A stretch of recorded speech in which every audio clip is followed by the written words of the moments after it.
Hello, everybody. Robert DJ here with Ulysses Spila, and you are watching the Ulysses Grab Bag Show. This is part two of the grab bag, and we are talking about Stay at Home and Play Torg Eternity, our new initiative to kind of get people playing Torg Eternity as your home. And in order to do that, we have offer a few free offerings, and we kind of try to walk you through a bit about give you some direction on how to play online. And so we've done that by let's see, getting let's look at the article we put out, Stay at Home and Play Torg Eternity. And in this article, as you can see here, we are offering the Up the Creek Quickstart for pay what you want. So if you have a couple bucks, you can throw it to us. That's great. If not, totally understand. You can go ahead and grab it for free if you need. So check that out. And if you go to ulysses-us.com, you can find all of these, all of these that we're going to talk about. So you get the quick start. So that gives you the rules, and we're going to walk through. That's what we're walking through today. We kind of walked through the first scene of that. We're going to walk through more of that. Yesterday on the Ulysses Worlds news show, we had Daryl Hayhurst, who is the author of this quick start. He was on talking about that. So if you want to hear some of the backgrounds and one of his funny stories about what some players did during this adventure, go check that out on our YouTube channel. So in an effort to get you guys playing, like I said, we're offering you this free quick start. I've created this token here, which you can use for possibility tokens if you're playing virtually. And then also the drama deck is currently pay what you want on DriveThruRPG. So go ahead and grab that, and you can start using it.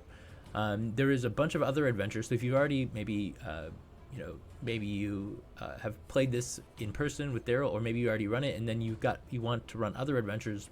There's a bunch of other adventures that were put out at Gen Con in prior years. Both The Burden of Glory and Death of the Mystery Man and Ruins of the Living Land. So all of these have kind of have been out for a while, but they're still out there for you as pay what you want. For those of you that are asking, well, what about last Gen Con's adventure? Daryl said that that they will probably come out near this Gen Con. So we still got a month or two for that.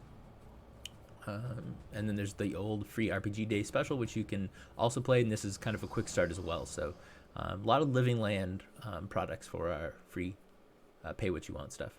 Infiniverse Exchange, go ahead and check that out because it has a bunch of fan-made products that are pay what you want as well. So you can find those. There's also ones that you can pay for as well. Kind of depends on what you're able to do. We posted some resources for Fantasy Grounds and Roll20. There is a GM Matt does a walkthrough on how to use the drama deck in Fantasy Grounds, in Roll20. But you can use both. You can use his walkthrough for both systems to create images based on the free deck that we gave you in PDF. And then he also continues with his fan-made, with his Roll20 character sheet. And I know there was another person that helped with this as well. I should give them some credit here. I can't remember the name, but somebody said it in my last stream who that was. And then there's also a fan-made extension for Torg Eternity. So we have some plans to put out some more content on how you guys can be playing Torg Eternity on Fantasy Grounds and Roll20 by some people who've been running it that way. So keep a watch out. All right, so let's get over here to the adventure.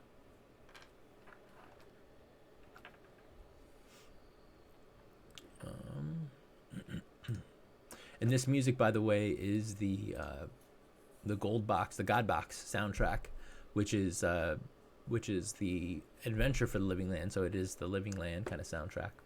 So last time we made it through part 1. Let's see, which is somewhere around here. So part 1 kind of told us about tests and combat, and so it was sort of a good overview. Included a little, some perception tests, and then and then some combat with some Gospogs. And so here we are. We're going to start with part 2 here. Scene 2, Land Ho. The boat reaches the wreckage of the bridge, and now the Storm Knights must disembark and make their way through the steamy jungles of the living land on foot. This is a dramatic scene, and the Storm Knights can feel the tension in the air as they begin their search for the Stella. No enemies greet you at the shore, but tracks of the large three-toed feet of a Dinos abound, and the distant roar of a massive dinosaur hints of dangers lurking among the massive jungle trees. The situation is tricky. There are hundreds of Dinos in the area. The Storm Knights must follow the trails in the area to find the Stella before the majority of the creatures find them. First dramatic skill resolution. In Torg Eternity, a situation like this can be played out as a dramatic skill resolution. The team has 5 rounds, drama cards, to complete the mission, which consists of 4 different steps. After 5 rounds, enough Dinos flood the area that the Storm Knights must retreat to the boat in failure. However, if the team completes all 4 steps in 5 rounds or fewer, they escape back up the boat before any large warbands arrive. The steps for the tasks are: A. Follow the trails to the correct area. This is a tracking test, difficulty 10. Most of the heroes don't have tracking, but they could still make the attempt, unskilled, using mind with no ads. B. Sneak past the main Dinos encampment to the Stella's location. This is a challenging difficulty number 12 stealth test. If a character doesn't have stealth, dexterity is the attribute for unskilled attempts. C. Cut through the thick underbrush to reach the Stella. This is difficulty number 10 survival test. Survival is based on mind. Note that the Realm Runner has a machete, which makes survival favored. On a favored test, if you don't like the first die roll, you can roll again, but you must accept the new die result, even if it's worse. That's good. D. Sense whether the Stella is active or has any special defenses. This is a difficulty number 14 reality test. Every Storm Knight has reality, which is based on spirit. Flip over a new drama card to indicate the task is started. This is your dramatic scene now, so use the dramatic line for initiative and effects. The block on the side that was ignored earlier now becomes critical. Letters A through D may appear here, along with different problems called dilemmas. During DSR, so that's dramatic skill. What is it? Dramatic skill resolution. During a dramatic skill resolution, a step may only be attempted if its letter appears on the card, and each step must be performed in order. So if step A appears, the Storm Knight may only attempt the tracking test. Only one Storm Knight can attempt a step during the round. Others may help by combining their actions. Each chooses grant the lead Storm Knight a simple +1 bonus, or attempts the test and grants nothing on a failure. A +1 bonus on a success, a +2 on a good success, or a +3 on an outstanding success. A DSR in an encounter is an encounter, which means cards may only be played from the action pool. The Storm Knights should decide who is attempting the first and let everyone else go first to stack up their bonuses or get a supporter destiny cards into their action pools. If the lead fails, the skill test can't be attempted again that round. A different character may take the lead on every round. Also, this DSR isn't happening undisturbed. Small bands of Dinos skirmish with the Storm Knights. See page 12. Some of the band must fight off the villains, while others work on completing the task. The cards in play and numbers of possibilities may even be more important than the character's skills, so be flexible. Multiple steps. If multiple steps are available on the card, the lead Storm Knight may multi-action to attempt both steps. Roll a single bonus and apply it to both skill values with an extra -2 penalty for each extra action. So if step A was already resolved and the next drama card listed both B and C, the character taking the lead that turn could roll once with a -2 penalty and generate a total for both stealth and survival. Note that a flurry gives the whole team an extra turn, which means 2 different steps might be attempted and a different character might lead the second attempt. That's cool. I like how there's like the variations on the skill rolls in this. Makes it interesting. Much easier than just kind of simple rolls. Dilemmas.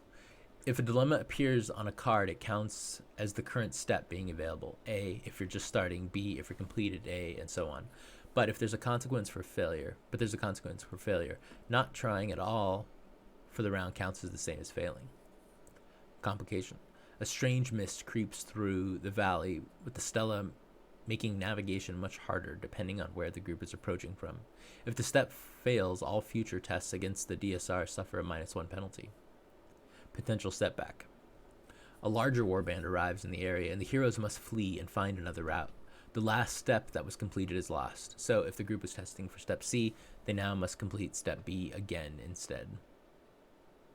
Critical problem. The Adinos swarm the area in numbers drawn by the noise and activity. Storm Knights must circle around completely to try again. Any completed steps are lost. Last-ditch effort.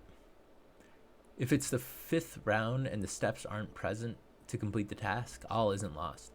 The team can try a last-ditch effort. This is a multi-action that must attempt every remaining step and suffers an extra -2 penalty. So if step B, C, and D were still left, the last-ditch effort would suffer a -6 penalty to all 3 skills. Choose the lead for this last attempt carefully. Adinos skirmishers. To complicate the dramatic skill resolution above, Adinos skirmishers harass the heroes at every step of the way, hoping to delay them until the main warband arrives. At the start of the first round, place 1 Adinos warrior for each Storm Knight on the table. Don't bother with a map for this encounter, but placing tokens is a good way to help the players keep track of how many Adinos are present and roughly where they are. The Adinos emerge from the thick jungle about 10 meters away from the Storm Knights. On their first turn, they move halfway towards the heroes and throw spears, missile weapons, and then move into melee combat range on subsequent turns. If attack is an improved action, they run to get into the melee range so they can all-out attack. Each round, at the beginning, another 2 Adinos warriors appears to join the battle. If the heroes suffer a setback, 4 warriors appeared instead. If the villains suffer a setback, they receive no reinforcements. If the villains act first, one of the warriors may attempt an interaction attack against the lead Storm Knight to stymie attempts to gain steps. Adinos warriors, 1 per Storm Knight, see page 15. Adinos warriors, 2 at the beginning of each subsequent round, see page 15. Mobs. Unlike the Gospog, Adinos suffers shock. With lots of villains on the table, it's recommended that the GM takes any shock damage in 1 pile, and every time 10 shock accumulates, remove the most appropriate warrior, usually the one who last attacked. A blow that defeats an Adinos with a wound doesn't affect this pile one way or the other. That's cool. I like that. So you don't have to kind of track individual shock. You just kind of track them for a group, and once one takes 10, you take them out. I like that. It helps the players a bit because they're not they're not spreading their damage around. It's just kind of going to one group pool, and it just makes it more interesting. I think it makes the monster sort of fall like you would see in a movie. So if the dramatic skill resolution fails, read aloud or paraphrase the following. More and more scary lizardmen burst through the trees each second, and it's clear the only chance for survival is to turn back the boat as quickly as possible and flee the area. There are cries and thrown spears clatter off the sides of the vessel as it speeds downriver back towards the coast, but everyone makes it aboard and back to the carrier. You're disappointed that you didn't get close enough to learn about the Stella, but there will be other missions, other chances to show the invaders that they aren't invincible. So that would be unfortunate if those are your players, but such is life sometimes. So if the dramatic skill resolution succeeds, read aloud or paraphrase the following. As you get near the stone monolith, you can feel a low pulsing energy within it, similar to what you feel crossing into the living land. As you reach out towards it, words and images start flooding into your mind. Back up. This would mark a boundary for the living land. If one of the main stela were uprooted, they can be uprooted. Devastation. The transformation back to core Earth reality is violent and obliterates the ordinary people inside the area who have transformed, unless the Storm Knights have flooded the area with possibility energy first. The energy that comes from stories of hope and resistance, the same energy that these stelae slowly absorb and send somewhere. As you concentrate, you feel it. This stela is attached to a network that stretches out in every direction, a spider's web, and at the center of the web, a presence of absolute darkness. You hear the name, Rekpakin, in whispers, and with a shiver, you feel that the darkness is now looking directly at you. You break the connection quickly. It's time to go. Reinforcements are coming, and not just the army of Adinos camped nearby. Everyone rushes back to the boat with Adinos scouts close behind, but you all board and flee downriver before the forces of darkness can strike. You have learned something about the invaders and have the exact location of this backup stela marked. With this information, you and the Delphi councils can start the long fight to reclaim the Earth. So that looks like that sort of looks like the end of the adventure, more or less. And then it kind of talks about the Cosm cards, some special rules and some threats, which we'll get into this year. I just wanted to kind of see what else is here. We don't need to read all the stats, obviously, but let's go ahead and read the Cosm cards. So each player has a Cosm card that they may play at any time. Cosm cards don't need to go into the action pool. That's just for Destiny cards. Depending upon which cards are played, an adventure can turn out very differently. Here's a few hints on how to handle the Cosm cards within each adventure. So Dino Attack. The dreaded Tyrannosaur stalks the area. Even if this card is played early, the GM may have it appear at any time during the act, so don't have it attack the boat. The best time for an appearance is on the second round of the dramatic skill resolution. It focuses on the heroes, but may gobble up an Adinos or two if they suffer a setback. Nice. Lost treasure. As an out-of-place rubber muck boot lying in the mud draws attention. Upon investigation, it turns out the boot is filled with gold dust. A storm knight with a successful difficulty number 14 scholar based on mind test might remember doubtful legends of such a boot lost in 1857. The gold has no effect on this adventure, but the Delphi Council or the Storm Knights might use it later. That's awesome. Law of Decay. In general, award no possibilities if the item chosen is cosmetic or unlikely to impact the adventure. Award 1 possibility for backup weapons or ammunition. Award 2 possibilities for most armor, the Realm Runner's special items, or the machete, since its survival boost might come in handy during the dramatic skill resolution. A character's trademark weapon or armor that provides +4 protection is worth 3 possibilities. Perils of the Living Land. The river is blocked by a new waterfall that the boat can't navigate. Award each Storm Knight 1 possibility for the trouble, but they've got a longer hike ahead of them to reach the stele. Having them attempt the DN14 survival test, one leader may combine it as per page 11. If it fails, each Storm Knight suffers a fatigue as a result. See page 6. On the way to the encounter, and that shock is still in effect when the encounter starts. The Deep Mist. The group has only 4 rounds to complete the dramatic skill resolution, thanks to getting lost. Award each Storm Knight 2 possibilities for the extra trouble. Storm Knight special rules. A few Storm Knight characters attached have abilities or items that require explanation of a few extra rules. So, armor piercing. The Electric Warrior's electric katana and the Monster Hunter's adamant shells each pierce armor. Armor piercing negates armor adds to toughness. Gospog and Adinos warriors don't have armor, so there's no effect. The Tyrannosaur's toughness has 3 armor, so the katana would knock it down to toughness 18 and the adamant shells to toughness 17. Saber-toothed cat. The primitive warrior has a pet who acts on her turn. The player controls the cat as well and tracks its shock and wounds separately. The cat doesn't have possibilities of its own, but the player may spend the primitive warrior's possibilities to the creature's tests or soak damage done to it. If the player isn't sure what to do, suggests that the cat combine attacks against the same target, which gives the primitive warrior +1 to the test. If maneuver is an improved action, suggests that the cat can set up a foe for the primitive warrior to finish off. This shows interaction attacks, and she even gets the Destiny card on a success. For everything else, the Saber-toothed cat statistics are included in the same manner as the other threats. Short burst. The Electric Samurai's gun fires short bursts. Each attack against a target expends 3 bullets, but grants +2 bonus to hit. A roll of 1 disconnects as usual, but a roll of 2 causes the weapon to malfunction. It may not fire again until the character uses an action. No test necessary to fix the problem. Threats. When these threats appear, place the included standee on the table for the players to see. So if you're running this on, virtually, you could share an image, so you might want to crop that out. Defenses aren't secret in Torg Eternity, so players can generate their totals and tell the GM if an attack was a success, good, outstanding, and so on. They can also see a monster's immunities and weaknesses and shift their tactics accordingly. If the Tyrannosaur arrives thanks to a Cosm card, the Storm Knights may initially feel outmatched, and at first they are. They need a combination of coup de grace and outstanding hit from card play or interaction attacks to have much of a chance. Keep the creature very stymied with tricks. Keeping the creature very stymied with tricks can save the Storm Knights' lives.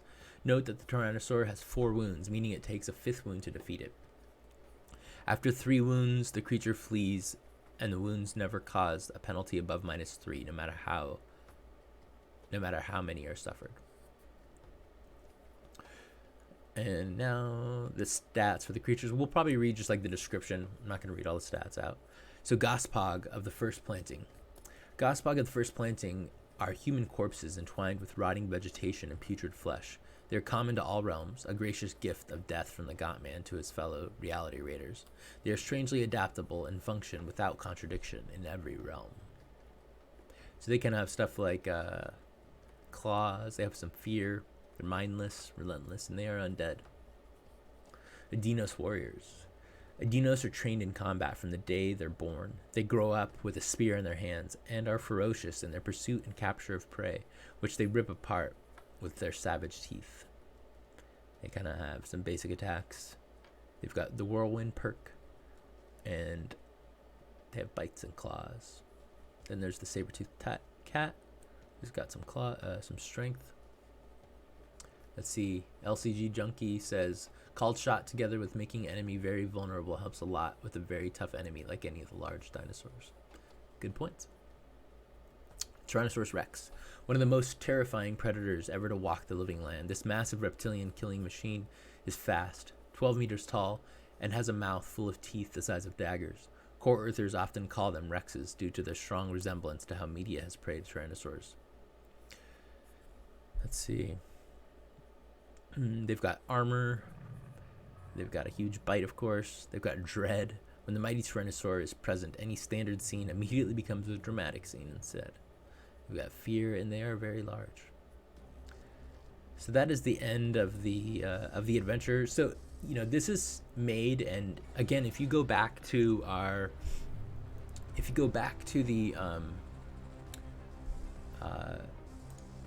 the Ulysses Worlds newscast that we did yesterday, Daryl Hayhurst, the writer for this, was on. He talked about this and how it was created, and that when he went to Germany, they kind of expected him to run a 1-hour demo. In the United States here, a lot of times we run demos and they're usually longer, like 3 or 4 hours, but they wanted a 1-hour demo there, and so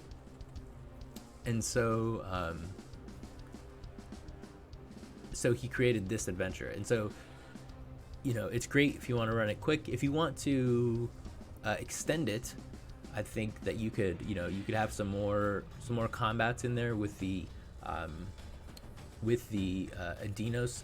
You could you could kind of change that last combat to be, a dramatic skill resolution to instead of kind of just outright failing, one of the results, if you have more time, could be a big combat where it might look like they're going to lose, and so if they lose, then they still lose, and obviously they don't get the information. But if they win that combat, then perhaps they can still get the information. So someone says, notice that the Tyrannosaur can't taunt, but has a taunt resistance of 9. So that's a LCG Junkie. And Padre says, yes, -4 for very vulnerable, +/-4 for size makes an outstanding target easier to achieve. And LCG Junkie says, bingo, +4 damage for a called shot. Yeah, so there are ways to take it down, but most of the time, new players are not going to know all of those details, but those are great details for GM to know, and the GM can kind of give them some advice, give players some advice on what to do. So let's go and check out that was the adventure. Let's check out the extras. So this also comes with the PDF. And as it kind of said, you can show this information to the players. And one of the ways you could do that, you can, if you're using Windows, I've kind of set up my my Windows to do the snip tool. So you do Shift Windows S, and like a snip tool comes up. I'm not sure if it's going to show you. Yeah, it doesn't look like it's going to show you that, but it comes up, and then you can just crop something, and then you can just save it as a picture, as an image, and then you can use that in your virtual tabletop of choice, so you can show the players this. So these are just the kind of stats. We kind of already went over some of those, and then here are all the realm runners, here are all the characters, and let me show you. I wasn't going to show this, but looks like we have some time, so let's see if I can do this. All right, where's display? Oh, perfect. All right, so here's my display. Kind of looks very similar to what you're already looking at. Let me shrink this down here. And I'm going to open up Token Tool. So Token Tool is a free tool. I love using it. It's super easy. Not only can you use it on PDFs, you can use it just on a website. So if you just pull up any website, you can crop what's on there too. Padre says, let's see, LC Junkie says, I learned all the above from the day one adventure fight with Mozart. Padre says, good advice from the LL day one adventure. Beat me to it. Nice. And LC Junkie says, I ran that like a dozen times at various conventions as a demo. Nice. That's awesome. So we've definitely got, we have more stuff to give out as this stay at home and play initiative continues with Torg Eternity. So we'll definitely talk about that in the near future. So here is, yep, there you go. So that is Token Tool that just popped up right there in the middle of my screen. And as you can see, there's already the Torg possibility token that I included in the on the website article. Now, when you open this up, it's amazing because it already has all of this stuff in here. So there's different cards. You can have card frames if you're trying to make cards, your own kind of cards. And I've not used the cards, but as you can see, they're pretty awesome. You can kind of create your own stuff, which is cool. There are hexes. I use mostly the round stuff, and it kind of shows my recent stuff. And here's what I normally do. So I'll usually create, which I'll just show you here in a second on how to make these. But I usually use the red circle for villains, the green circle for the good guys, and then the gray circle for kind of neutral parties. And if I want to be a little bit sneaky, sometimes I'll make two. I'll make one gray and then one red, so that people that are neutral can turn to bad, and I just swap out the token. So that's something I do sometimes. And so how you do it is real simple. So I'm going to pull this over to the side. Oops. Sorry about that. So I'm going to pull this over to the side, and you just go File, it's Edit Capture Screen. So when it captures the screen, this little green capture box shows up. And you can change the size of the box by grabbing these handles, like so. And so say I'm trying to get this Gossbog, so I just kind of highlight it like that, and then I click Capture. Once I do, it pops over here. All right, so now I can select my different token overlays. And if you want one that's not really intrusive, I like the clear one. It's not really intrusive, but it also gives it an edge. So the reason I used the clear one on that possibility token is because it really didn't have, it was like white all around, and when if you use it on a white background, it's kind of difficult to see the edge. So that's what I put up. That's why I put on this kind of this clear one. Now, if I was doing this, I would probably, you can move it and you can zoom in to as much as you want, and you get a little view in this top right hand corner of what it's going to look like. And so you can, position it if you just, I like the images to be kind of as large as possible. So I like that one right there. So and once it's done here, then you just do file, save as, and then you just get your usual thing pop up, and you can tell it where you want to save it, and it saves it, everything as a PNG. You just kind of change the name, and there you're good to go. So it's super easy. Definitely recommend Token Tool. It's just takes a couple minutes, and then you can just keep doing this. You can do Control R to capture the screen again. It pops up, and you can come do this Adinos, capture them, just kind of adjust it a little bit. Oh, and right now these are set for 200, but to 200 because I was doing something large apparently. So there's 100. So that's the size. Usually most, I know Fantasy Grounds likes things at like 90 DPI. Some things even, I think the maps are like 50. So I generally just do 100 by 100 for single size creatures, like human sized creatures. And then really large creatures like the Tyrannosaur, I would do a 200. So if I was doing this, I would just come grab this. I would make this 200, and then do the screen capture. You just have to make it bigger because it's obviously a larger thing. And then you just hit capture, and that looks pretty good right there. So I would just capture that. So that's how you make tokens. It's super easy. All right, so let's get back to just to the PDF here. So that's the tokens. Then we have the map. So let me just show you. I guess let's get back to, let me do that again. So now you can see. So if I was doing again, if I needed this, you can also, a lot of times in PDFs, if you just click the PDF, it highlights it. Or if you click the image, you can right click and you can save the image as something. So if you save this image out, you can probably import it into your virtual tabletop of choice. Let's see, Sparklefish says, whoa, that's neat. I assume you're talking about the token tool, but let's see, LCG Junkie says, I ran a home game until last year. We stopped because it was too difficult to schedule. Yeah, that is the lament of many a game. With online games though, while I love playing in-person games, and for a long time playing online was, it's a bit awkward because you have to kind of like, not only are you learning this and playing this game, which we're all learning constantly. Even if you're an expert at a game, you still learn things occasionally, things you got wrong or whatever. And so you're always learning that. Plus then now you have to learn this software or this website, whatever you're using.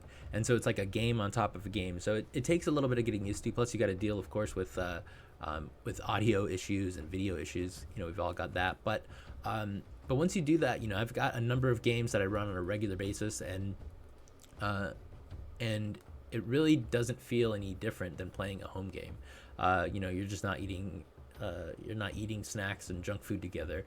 And so I like to make sure that I include some time in my games, my regular games. I do this to just kind of chat. And so, we wait for people to show up. People are always late for this reason or that reason. So try to give yourself a little buffer. You can chat with your friends, and then it becomes like a regular home game. So I really enjoy that time spending with my friends, not just playing the games, but kind of chatting with them about the various geeky stuff that we're into. So here is the kind of Cosm card. And again, you can select the whole thing, right click and save the image, and then import it. You could also, one of the things you could do is you could just kind of zoom out to the level that you wanted, and then you can screenshot it. So there's my screenshot, and then I could just like crop this. I don't know if that's showing it to you. And then you can crop it like that, and then it'll pop up. So that's another thing you could do. And then you can just share that, or you could use that as your background, or whatever you want to do. All right, so let's turn this off. Get back to this. All right. Padre says, very cool. I need to grab that. I've been using other processes to grab images for my play-by-post game. Yeah, I know it's a Living Land specific possibility chip. It was just the one, it was Living Land, so we were just using it. But also, it was just one that was easiest found online.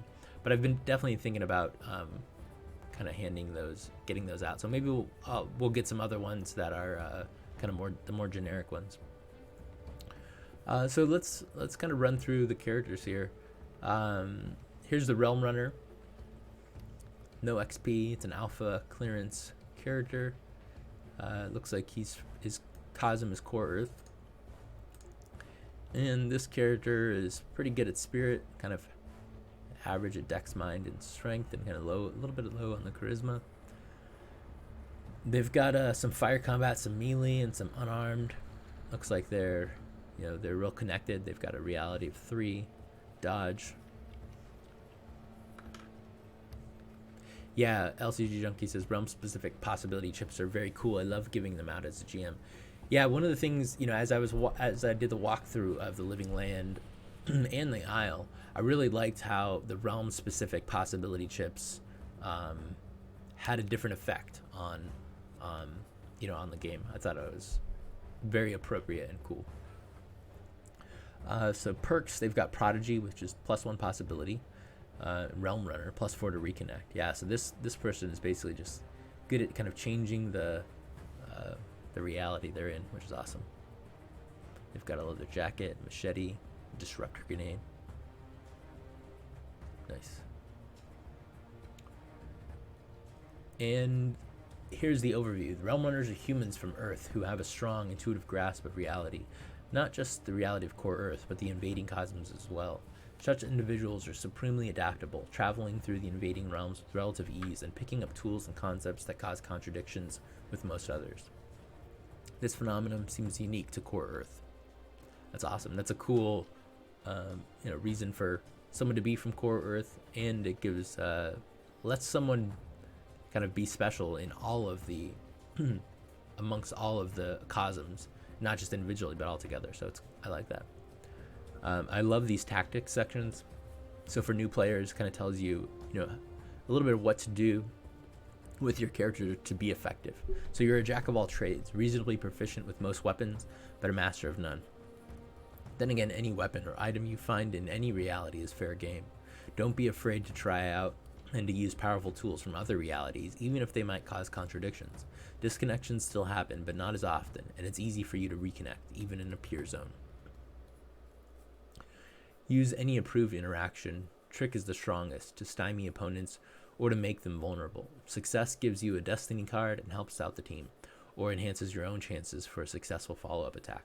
Your high reality skill lets you soak damage very reliably, so you're much tougher than you look.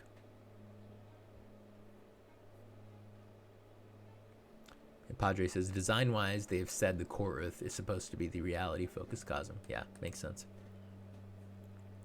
Moment of crisis. Before the invasion, every day was pretty routine. Then the world was shattered and a deadly choice presented itself. Run in terror like everyone else, or stop a monster from devouring some innocent. Somehow blind luck prevailed, the victim was saved, and the Storm Knight was born. Yeah, that's cool. So I love the moment of crisis, how you kind of became a Storm Knight. Like, they're almost super, in some cosms they are sort of superheroes, but I like that aspect. Quote, don't worry guys, I got this. Description, lean and agile, your trademark look is a hodgepodge of whatever is effective. Denim leather and a mischievous grin are constants. Everything else, from advanced gadgets to magical totems, get haphazardly piled on during journeys to different realms. Agenda. On the surface, it seems like you're just fooling around and perhaps not taking these dangerous situations seriously enough. Under that exterior, however, you are deeply concerned for individuals caught in the middle of the possibility wars. Saving these people from immediate danger and keeping their spirits up is your real priority. Having fun while you do it is just a bonus. Bunch of names, and I'll restate, I love this advancement track, so if you're a new player, you kind of don't know what you need to do next. This sort of tells you what you need to do, how you can spend your experience, and obviously you don't have to kind of go in this order, but it's just good advice, especially if you want to keep playing the character. Here is the primitive hunter. They are from the living land, real dexterous and strong, not much mind going on, or charisma. A lot of melee weapons, some unarmed, really good at survival, got some tracking. And this is what I love. They have that saber-toothed cat as an animal companion, which just love those kind of characters. And relentless, all-out attack, 3 shock from 1 bonus for +1 bonus damage dice. Got a torch, some war paint, red, white, and blue war paint. Nice.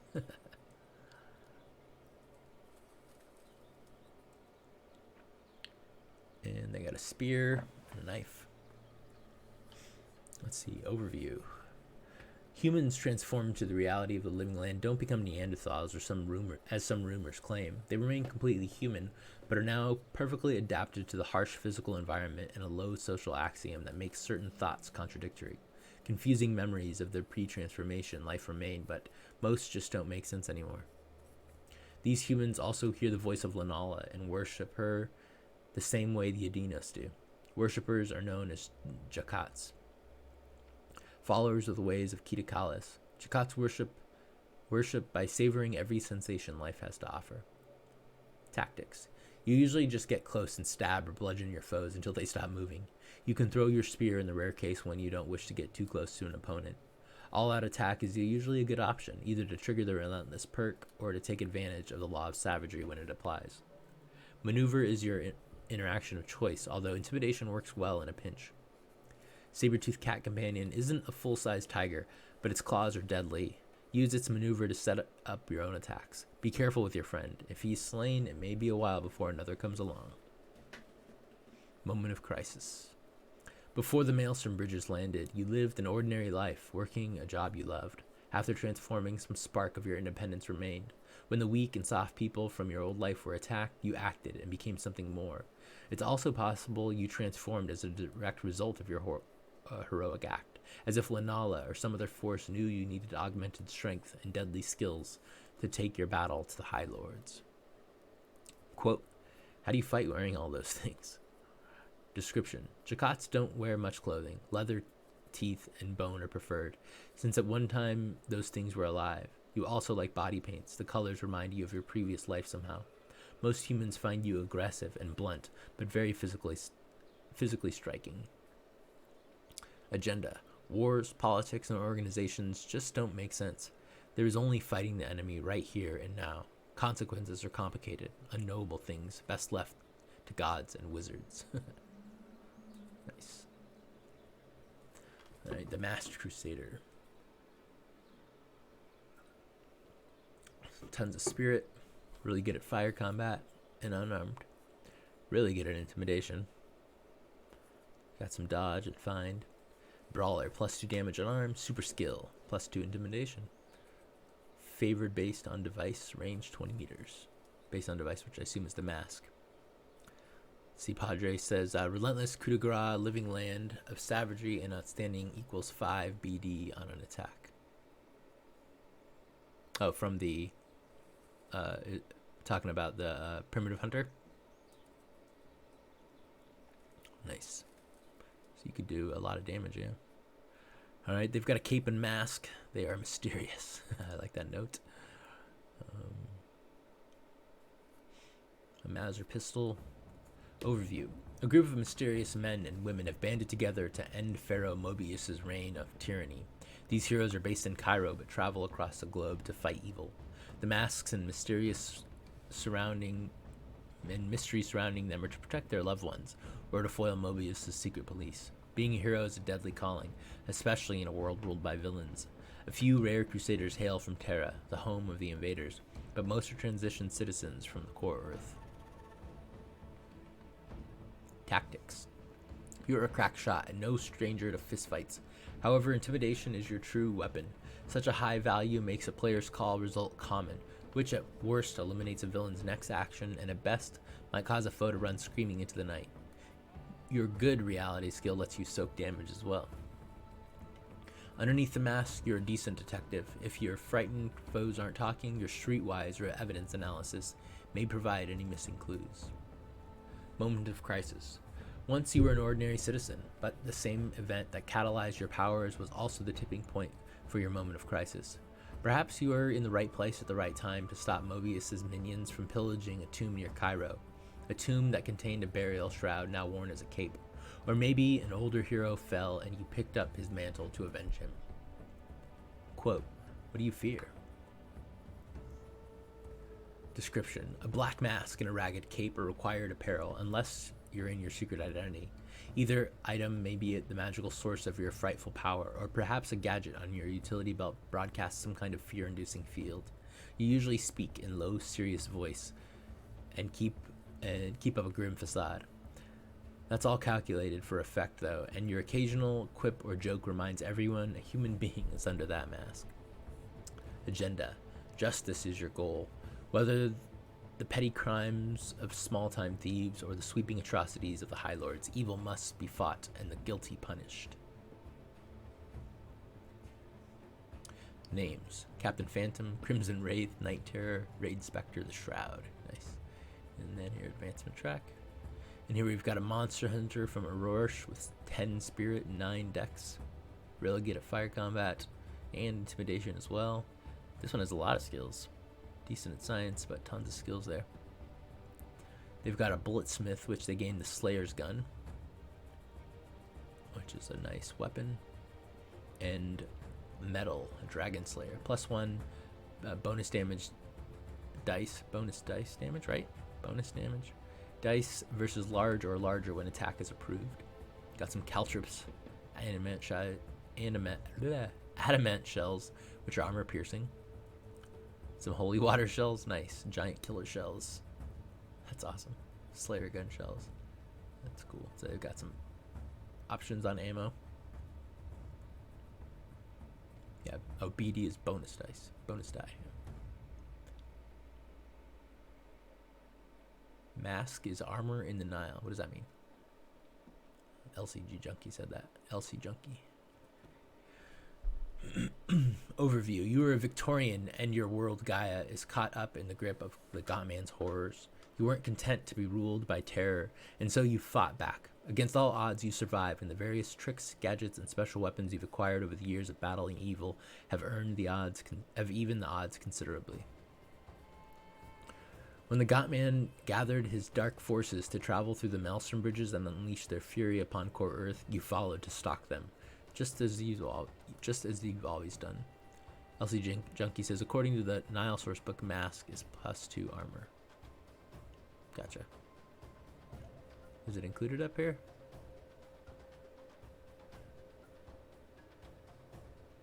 Oh, I see what you're saying. Cape and mask. Interesting. So are you saying that kind of this is incorrect? It should have a mask here with +2 armor? Oh, when they're in the Nile Empire. Gotcha. All right. Tactics. The special shells in your Slayer's Gun give you power and flexibility against specific foes, even outside of Aurora. Wherever you can, investigate what types of foes are likely to appear and prepare a custom load of shells to deal with them. Holy water shells work well against Gospog, so common enemy employed by all of the High Lords. Even once all your specialized shells are used, your standard ammunition still packs a punch. You are highly resistant to fear and intimidation, but extremely vulnerable to taunt interactions. Victorians are notoriously haughty and intolerant of insults. That's awesome. Moment of crisis. Your crisis came long ago on Gaia. Maybe it was a werewolf, or perhaps it was a vampire. Whatever it was a product of the Godman's evil. Tracking it back to its lair was foolhardy, but your attempt triggered a change in you. As a Storm Knight, you finally had the power to fight back. Quote, it's easier to stop fearing a thing once you have the power to destroy it. Description. Battling monsters is a dangerous profession, and you bear numerous scars attesting to that fact. Only some of those scars are visible. Victorians prefer modest dress, even in excruciating heat, and you're no exception. Your distinctive coat, made of strange leather, and the ornately decorated, oversized slayer's gun you carry are both giveaways to your profession. Agenda. The destruction of evil is an imperative. If left to fester, monsters only become more vile and powerful. The High Lords, for all their tricks and facades, are just more monsters for you to stalk and terminate. Alright. And here we've got the Electric Samurai from Pan Pacifica.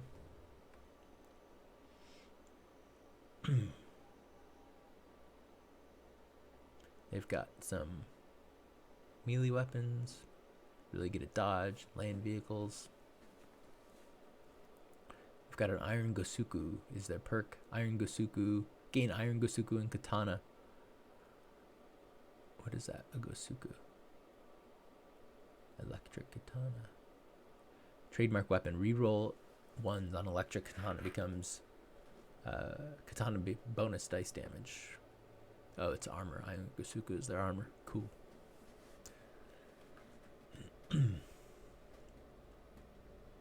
Overview. The Electric Samurai are a group of modern-day warriors who follow the ancient code of Bushido, but using ultra-modern weapons and armor. The damage on the katana is wrong. What should it be? Let's look that up. Where do we go? Should be 13 on 11. All right. I will note that. We'll have to get this updated. I noticed a couple other small errors that we'll take a look at. The origins of the movement are muddled, a strange meeting of punk youth culture and the staid descendants of the original samurai. Membership is by invitation only, and invitations are only extended to those who prove themselves worthy, both in and out of battle. Stormers and other foes may wear the same armor or wield similar weapons, but they are not true samurai. It is the duty of the chosen to challenge such pretenders. Tactics. Your primary weapon is your electric katana, which deals amazing damage and pierces armor. There's no dishonor in being practical, so your SC Kyogo 144 SMG is useful for evening the odds against large numbers of weaker opponents. Take advantage of the submachine gun's huge ammunition clip and use long bursts often. Most of your interactions are strong. Try to use them when they're approved actions, except for taunt. Petty insults are frivolous and distasteful. Moment of crisis. When the contagion first appeared, you worked as a bioengineer with a specialty in genetic research. Before anyone understood what was happening, a Jiangshi broke containment and began slaughtering your coworkers. Perhaps it was the years of kendo lessons that helped you fight off the creature, or maybe it was the calm and methodical way you rescued the patients and personnel nearby. Either way, it triggered a change in you and also drew the attention of the Electric Samurai movement. LC Junkie said, sorry, as a GM, I'm very meticulous about small details. Yeah, it's a good skill to have. Especially as a GM, because, yeah, it helps when you're running games and you know all the details, for sure. Description. The Iron Gosoku and the Electric Katana are the unmistakable trademarks of the Electric Samurai. Rigid control and impeccable manners are the ideals you strive for, but have never quite attained. Quote, I wouldn't soil my blade on such a foe as you. Agenda. The 8 virtues of Bushido compel you to battle the possibility raiders and the contagion, and to protect the innocent people threatened by both. Follow the code. Be righteous, heroic, compassionate, polite, honest, honorable, and disciplined, even when it's inconvenient.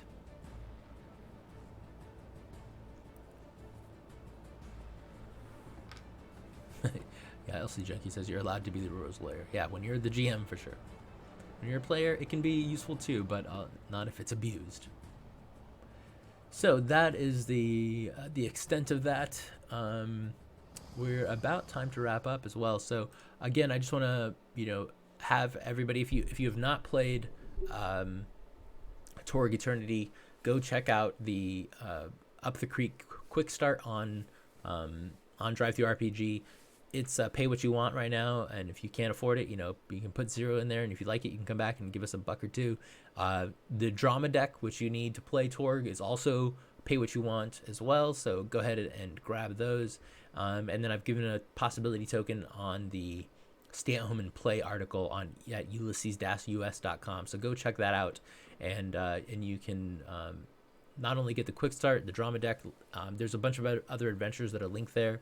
The Infiniverse stuff is there, which are fan-made community created content, so go check those out. A lot of adventures and perks and cards, all kinds of stuff that fans have made. And then we kind of give a little bit of advice for Fantasy Grounds and Roll20 for using these assets in your virtual games.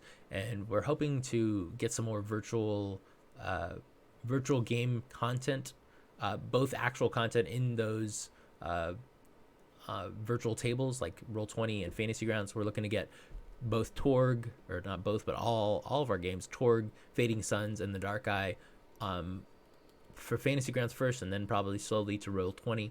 But we're trying to get all of our content there as well.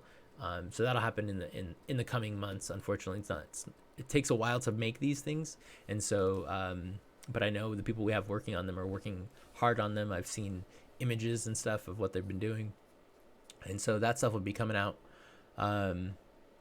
Let's see, LC Junkie says, I bought Up the Creek, will be very useful for demos once conventions are possible again. Well, Junkie, there are conventions still going on. They're just online right now. I know Tabletop Events is running their Con of Champions, and that happens not this weekend but next weekend. So I encourage everybody to go check that out as well. Origins is running some events. So they're doing their Origins Online convention, which is in June. So we would love to see some people running this at those conventions. And again, we're going to put out content to help you guys do this, to help you guys figure out how to run games online. So I think that's going to be it for today, though. So please come back on Monday at 11 a.m. I'm not sure what we'll be going through, but we'll be going through something. And I'll be reading it or walking through it or whatever. We'll see. So I'm Robert Adichie for Ulysses Spiel. Thanks, and have a good day, and have a good weekend. Bye-bye.